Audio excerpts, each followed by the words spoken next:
Welcome to The Source, where we combine the headlines with in-depth conversations with the newsmakers themselves. Today on the program, President Rodrigo Duterte names an advisor on government flagship programs and projects. And it is only under the leadership of President Duterte that these facilities are being built. Continuing the momentum of its Build, Build, Build infrastructure program. We are now confident that we will be on track. Also the state of the new Clark City, and is it ready to be the next seat of government? The President mandated that New Clark City will house government offices from Metro Manila to New Clark City in line with the decongestion of Metro Manila program. And gearing up for the much-anticipated Southeast Asian Games. Presidential Advisor for Flagship Programs and Projects and Bases and Conversion Development Authority President and CEO Vince Dizon joins us live.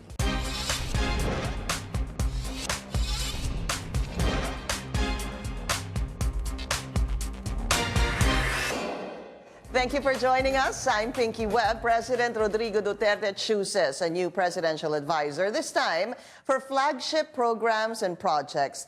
The man up for the task is also currently the president and CEO of the Bases and Conversion and Development Authority, or BCDA, which spearheads the development of the new Clark City and its international airport. Also, how will the new Clark City become the new hub of key government offices? And are we all set for the Southeast Asian Games? Let's go straight to the source of the story.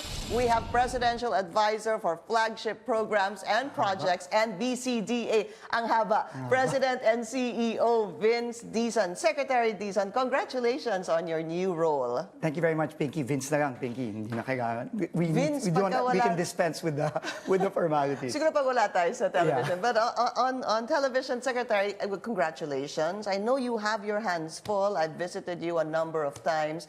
But before we go to the new Clark City and the Southeast Asian Games, what exactly are you going to focus on as presidential advisor on flagship programs and projects? Well, first maybe we can backtrack a bit, Pinky, and look at the bigger picture. You know, Build, Build, Build was launched in late 2016. And to the president's mind, this will really form part of his legacy as president. Because frankly, Build, Build, Build should have been done decades ago. And the experiences that our people have on a daily basis, the problems of congestion, of traffic, difficulty in moving from one island to another, is all because of the neglect and the lack of investment in infrastructure. Secretary Tugade, a few months ago, said that we are at least 20 years behind, 2 decades behind. And I think when all is said and done, this will be one of the greatest legacies of President Duterte. He's starting this huge infrastructure push during his term. So having said that, building infrastructure is not easy. I mean, infrastructure, roads, bridges, airports, seaports, trains, they don't sprout, you know, like mushrooms. You know, it's not easy, especially given the challenges of navigating through the complex and convoluted bureaucracy of the Philippine government. It's not easy. And I think what the president and what he wants is to try and untangle certain projects from the bureaucratic red tape, as they say, and make sure that we can break ground on as many of the 75 projects, flagship projects, that the economic team has identified under Build, Build. Yeah, we understand that, 75. And since the start of the administration of the president, halfway through, he has been, and his economic team have been talking about this Build, Build, Build program. My question is this: sa dami po ng 75 projects under this program, you need to prioritize which are the projects that, number one, are prioritized, and number two, could be completed before the president ends his term. Yes. Yun bang iyong magiging focus? One of the things that we need to do is really prioritize, like you said. And, but if we look back at the kind of projects that have begun already and have been completed, actually, under this term, it's actually quite an accomplishment already. Of course, nobody should really, and the president himself does not want us to sit on our laurels and be satisfied with any accomplishment that we've had over the last 3 years.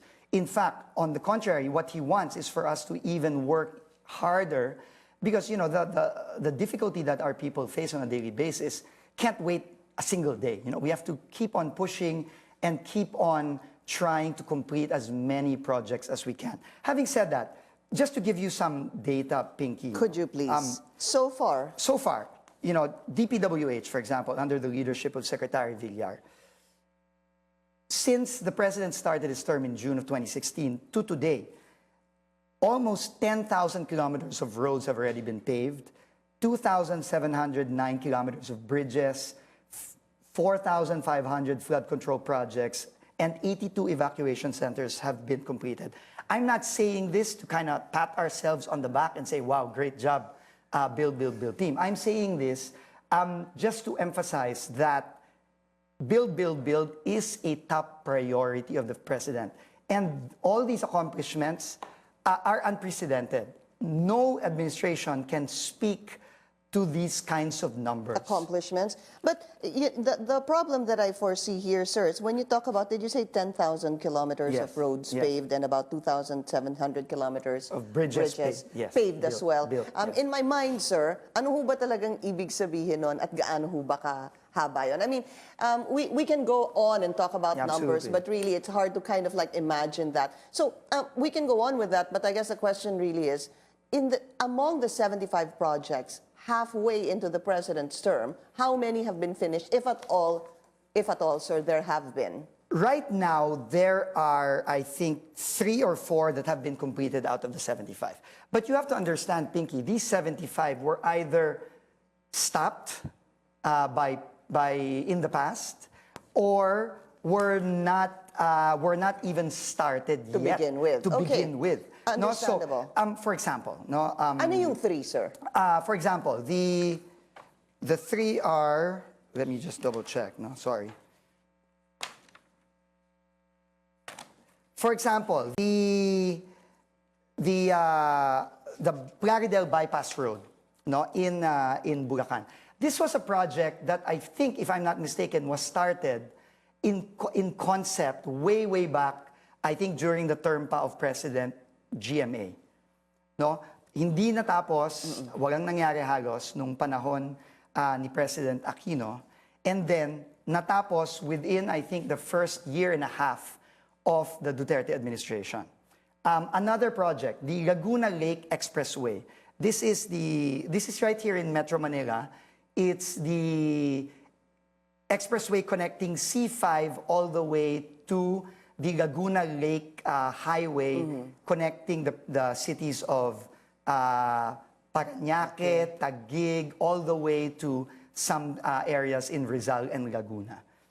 Again, that was delayed for so many years, already completed within, I think, the first year and a half of the Duterte administration. That's the second one. And then I think there is a flood control project that was already completed.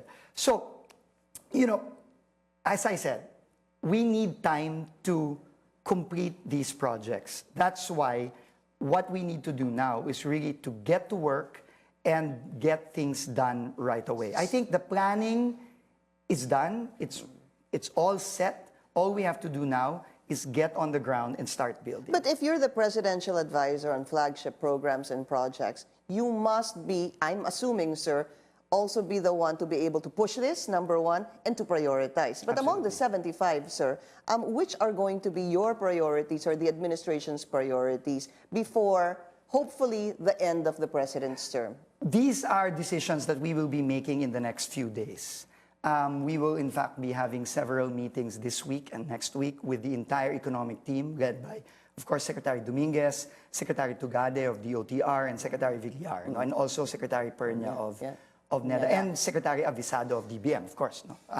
So we will be sitting down and really looking at the list and looking at it in a very strategic way. Right. No, what are the priorities? What can we finish? What can we start? And what must be started significantly during the president's term, so that when a next administration comes, one of the key problems of Philippine government is continuity. Correct. We've seen that. Yeah. We've seen projects started, stopped, and never finished. No? So this is key, because our role now, I think, is to build enough momentum so that whoever takes over after 2022 has no choice but to finish these projects. But before the end of the president's term, would you be able to tell us, among the 3 that have been completed, is there some sort of target that you're seeing right now that could possibly be completed by 2022? Yes. We are very confident that a significant number of these projects will be completed either fully or either partially. How many?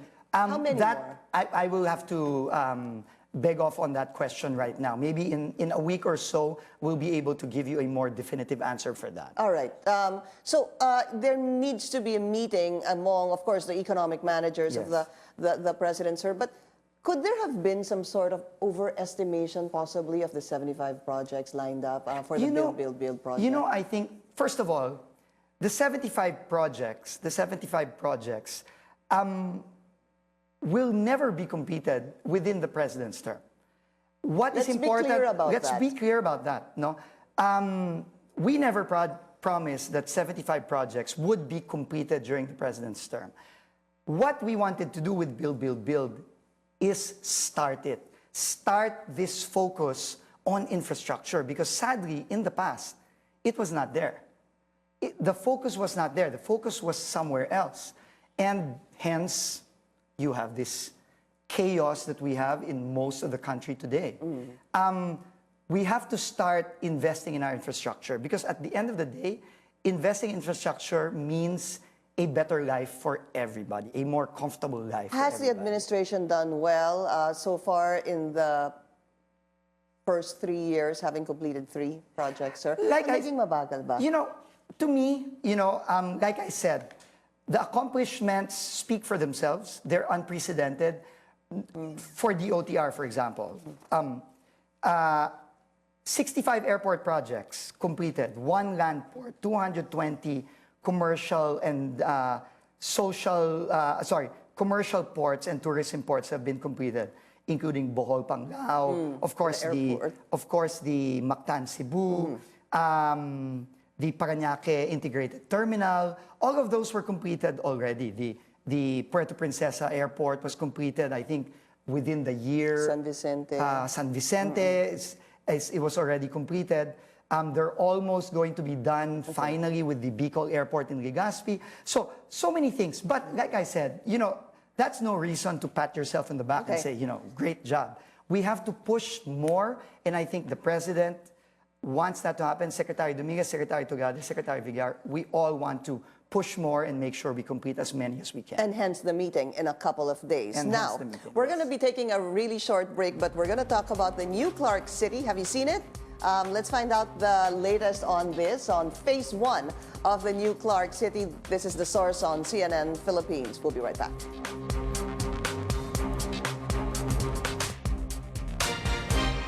You're watching The Source on CNN Philippines. Our guest today, Presidential Advisor for Flagship Programs and Projects and BCDA President and CEO Vince Dizon. Before we talk about the new Clark City emergency powers, you're talking about problems, infrastructure development, and of course, traffic.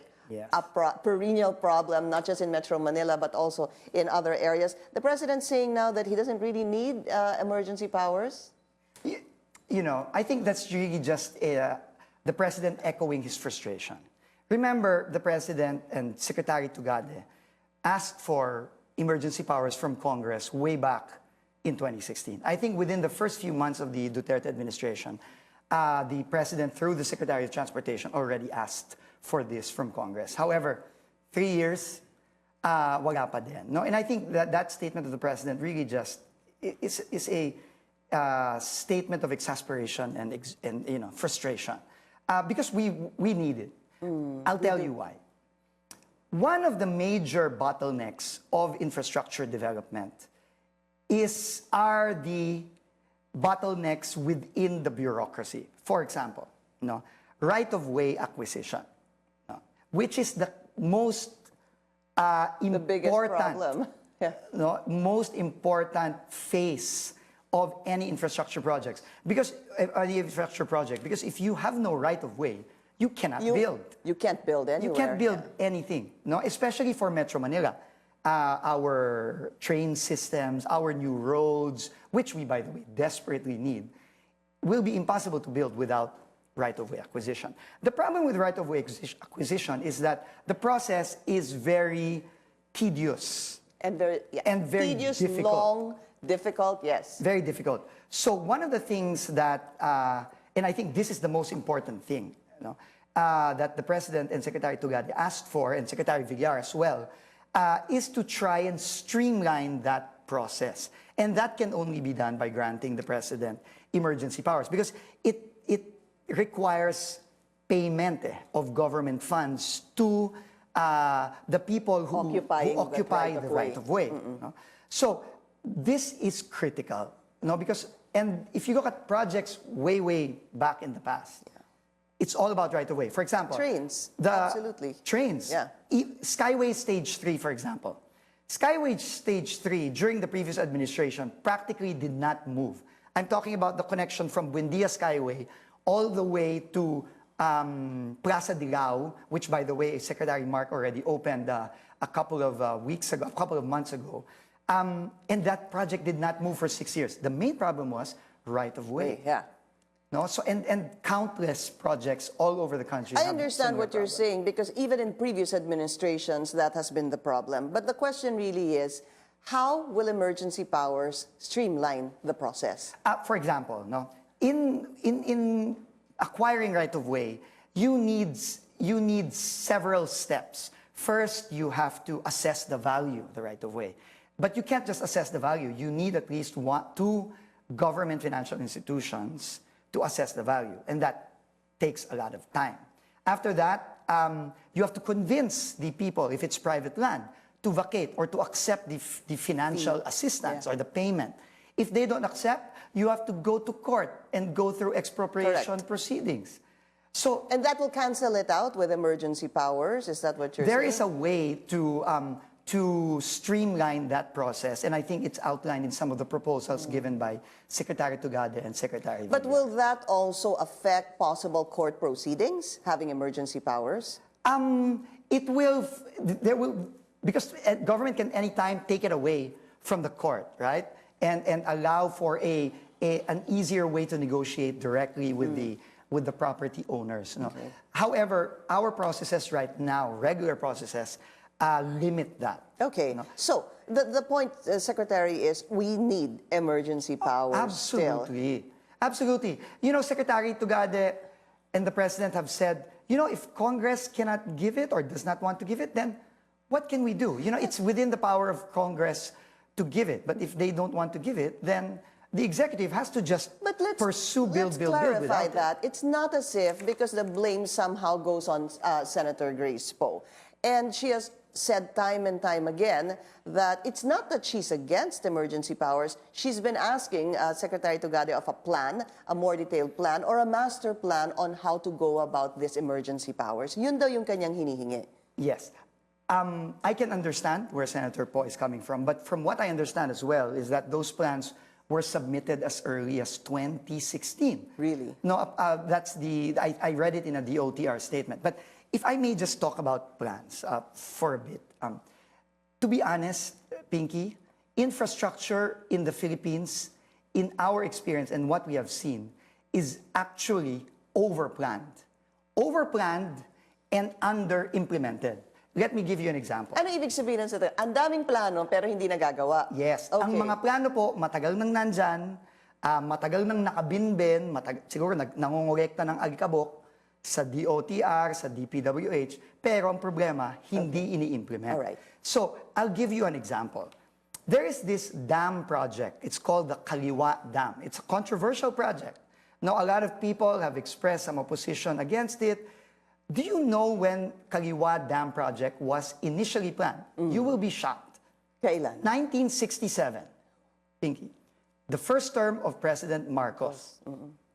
And Kaliwa Dam was meant way back in 1967 to address a potential shortage of water in Metro Manila. It's 2019, Pinky.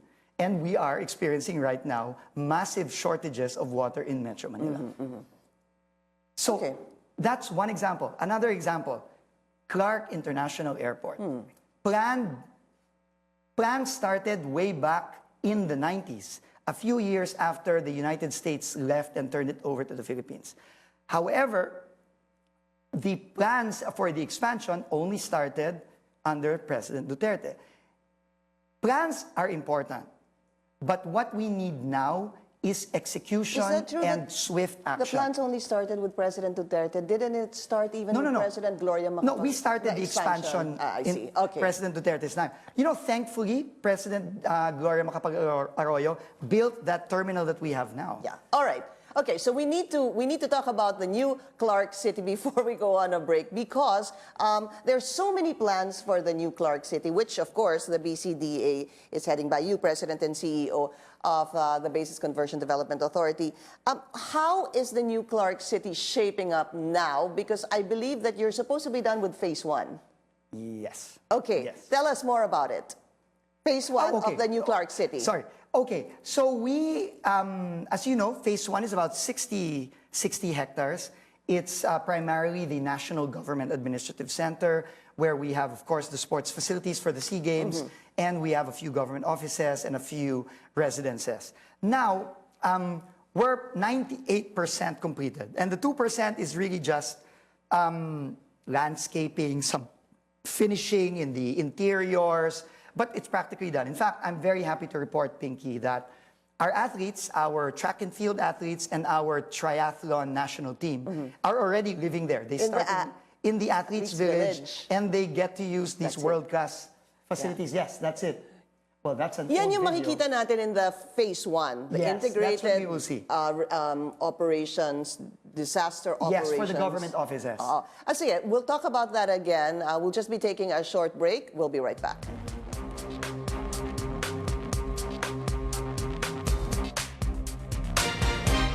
You're watching The Source on CNN Philippines. Our guest today, Presidential Advisor for Flagship Programs and Projects and BCDA President and CEO Vince Dizon. So, sa part 1 ng New Clark City, who will be there? Okay, so in phase 1 of New Clark City, most of the government offices will be setting up what we call backup or satellite offices in New Clark City. Because we really can't move everything all in one go. No, it's very difficult for our government employees. At the same time, we need to build the facilities first before they can move. Now, why are satellite offices important? Because we need business continuity, meaning, knock on wood, Pinky, if a disaster happens in the seat of government here in Metro Manila, how will we run government? Where will we run government from if Metro Manila and all the agencies here are victims of a major disaster? So we are really in a hurry to start opening up satellite and backup facilities for our government offices. For example, DOTR the is most there important already, DOTR is already there, but they've, you know, Secretary Tugade is the Nauna na bravest siya among doon. everybody because he already moved there 2 years ago. No, he's a pioneer. But for example, the disaster management and response agencies need to have a backup facility outside of Metro Manila. DOST is also coming in, DICT, NEDA, its regional office is going to move to New Clark City by next year, and other offices. And I don't want to jump the gun on you, Pinky, but I'm sure you've heard that the Bangko Sentral ng Pilipinas, under the leadership of Governor Jokno and the Monetary Board, have made a decision to move our minting facility and printing facility from Quezon City in East Avenue to New Clark City. And when will that happen? Okay. It was not originally planned to be part of phase 1, but you know, Secretary Ben is one of the architects of Build. So he just told me last Friday he wants to move into that facility by 2022. Oh, 2022. So now it's part of phase 1. Okay, so before we go to the SEA Games, are we all set for the SEA Games? All you have set. an Athletes Village, you have a stadium. I saw it myself. It's magnificent.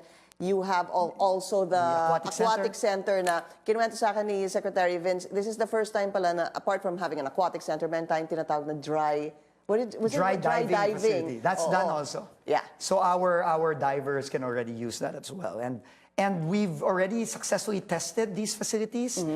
We had a National Swim Open, first National Swimming Open 2 weeks ago. Very successful, 200 swimmers from all over the country competed. And then we also had a track and field open 2 weeks ago, and we also had one yesterday. Really? At the athletic stadium. And our athletes already live there. So and train there every day. So ano na lang ang ginagawa? Ngayon, landscaping, Okay. A little of site preparation. We're building a nice commercial facility for some F&B and some retail for the games. And then some finishings with the dorms and the residences. All right, so much to talk about, but we've run out of time. We're hoping to have you again sometime, possibly I'll report back to you, Pinky, before the after. SEA Games. And it's good to focus on the priorities. And the priority. Once we have that set, I'll come back. Secretary, Presidential Advisor for Flagship Ang haba, Programs and masyado Projects, mahaba. Vince, BCDA President, CEO, Secretary Vince Dizon. Congratulations, Thank sir. you And so much. I wish you luck on Thank your you. new role. We will need it. Thank you. The entire country and the entire government needs it. We'll look Thank you very forward much. to that. Thank you for joining us here on The Source. I'm Pinky Webb. You're watching CNN Philippines. Thank you.